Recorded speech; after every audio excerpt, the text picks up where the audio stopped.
আসসালামু আলাইকুম। আরও একটা নতুন ভিডিওতে আমার ইউটিউব চ্যানেলে আপনাদেরকে স্বাগতম। তো আজকে আমার যে 8% টমেটোর জমি করেছি ওইখানে আপনাদেরকে দেখানোর জন্য আসলাম বর্তমান পরিস্থিতি।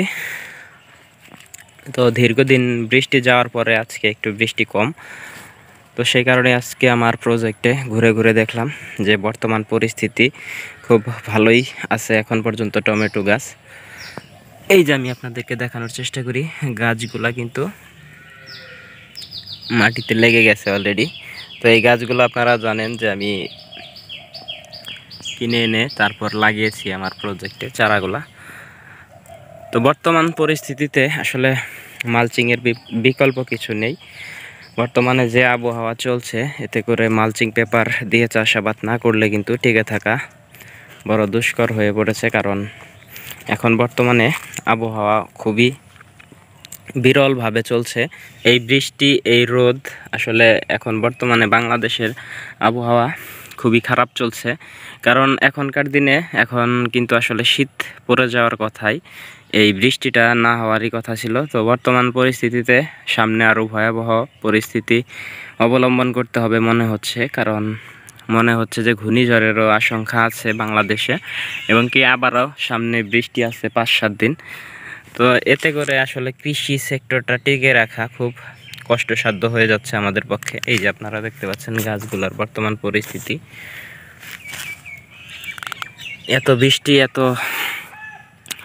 রোদের কারণে গাছে স্প্রেও বেশি লাগে এবং কি গাছগুলাও ভালোভাবে গ্রোথ বৃদ্ধি পায় না। তো আসলে এই বর্তমান পরিস্থিতিতে বাজারও তেমন ভালো পাওয়া যাচ্ছে না। এইভাবে আসলে কৃষিতে টিকে থাকা খুব দুষ্কর হয়ে যাচ্ছে। বর্তমানে আমার এই টমেটো গাছগুলা কিন্তু খুব সুন্দরভাবে বেড়ে উঠছে, যে আপনারা দেখতে পাচ্ছেন। আসলে মালচিং পেপারের গুণ এটাই, কারণ এই মালচিং পেপারের গুণ বলে শেষ করা যাবে না। আপনারা যারা মালচিং পেপার সম্বন্ধে ধারণা আছে তারা অবশ্যই জানেন যে মালচিং পেপারের কী গুণাগুণ। আসলে যারা মাটিতে চাষ করছেন তাদের আমি অবশ্যই বলবো যে আপনারা একবার হলেও মালচিং পেপারে চাষ করে দেখতে পারেন যে কী রকম রেজাল্ট আসে।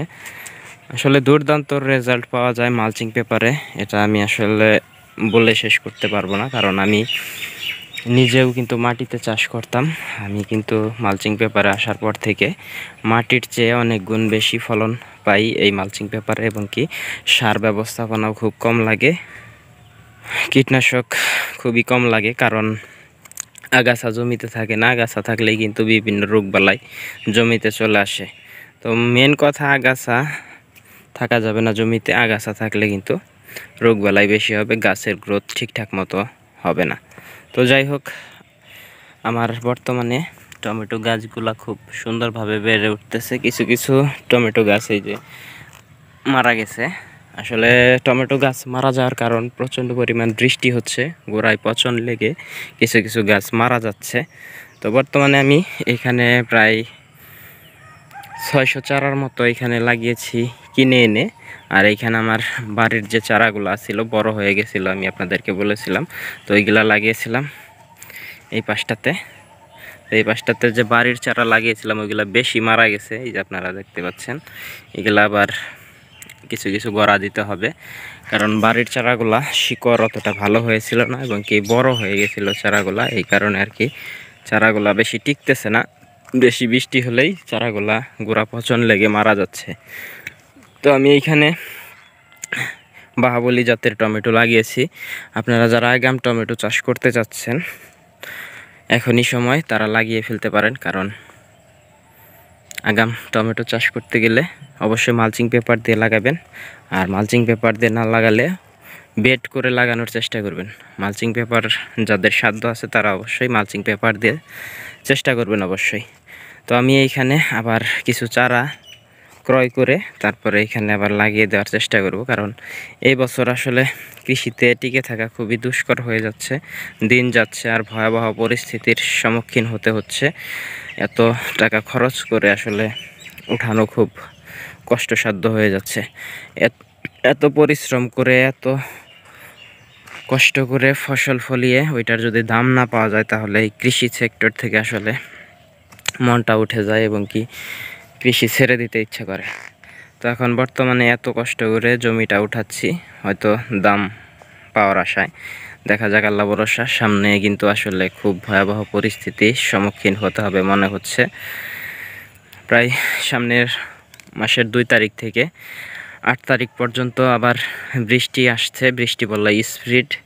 তো বৃষ্টি বলা স্পিড, এখনকার যে বৃষ্টি বলা ঈশান গেল, এই ঈশানের চেয়ে ভয়াবহ রূপ নিয়ে আসবে শুনতে পাচ্ছি। তো দেখা যাক কতটুকু সত্যি। আল্লাহ ভরসা, আল্লাহর উপরে আমরা ভরসা রেখেই চাষাবাদ করে যাব ইনশাল্লাহ। তো বৃষ্টি বলা স্পিডের পরে আবার সামনের মাসের 15 থেকে 20 তারিখের মধ্যে আবার শুরু হবে ঘূর্ণিঝড়ের আশঙ্কা করা হচ্ছে। তো ঘূর্ণিঝড়ের আশঙ্কা আসলে 5 তারিখের মধ্যেই জানা যাবে। আসলে এই বছরটা আসলে কৃষি সেক্টরের জন্য খুব দুর্ভোগ বয়ে এনেছে, কারণ প্রচুর পরিমাণ রোদ, বৃষ্টি, এতে আসলে কৃষি সেক্টর টিকে থাকা খুবই কষ্টসাধ্য হয়ে যাচ্ছে। তো আমরা যারা পুরাতন আছি তারা সহ্য করে আছি, আর যারা নতুন আসছে তারা হয়তো বা কৃষি সেক্টর ছেড়ে অনেকে চলে গেছে। তাই আমি আবারও বলবো আপনাদেরকে, যারা কৃষি সেক্টরে আসছেন বা আসতে যাচ্ছেন, অবশ্যই জেনে বুঝে আসার চেষ্টা করবেন, কারণ কৃষিতে যেমন লাভ আছে তেমন কিন্তু লসও আছে। সবাই আমার জন্য দোয়া করবেন, আমার এই প্রজেক্টটা যেন ভালোভাবে উঠাতে পারি। তো সবাই ভালো থাকবেন, সুস্থ থাকবেন, আর আমার চ্যানেলটি সাবস্ক্রাইব করে অবশ্যই সাথেই থাকবেন। আল্লাহ হাফেজ।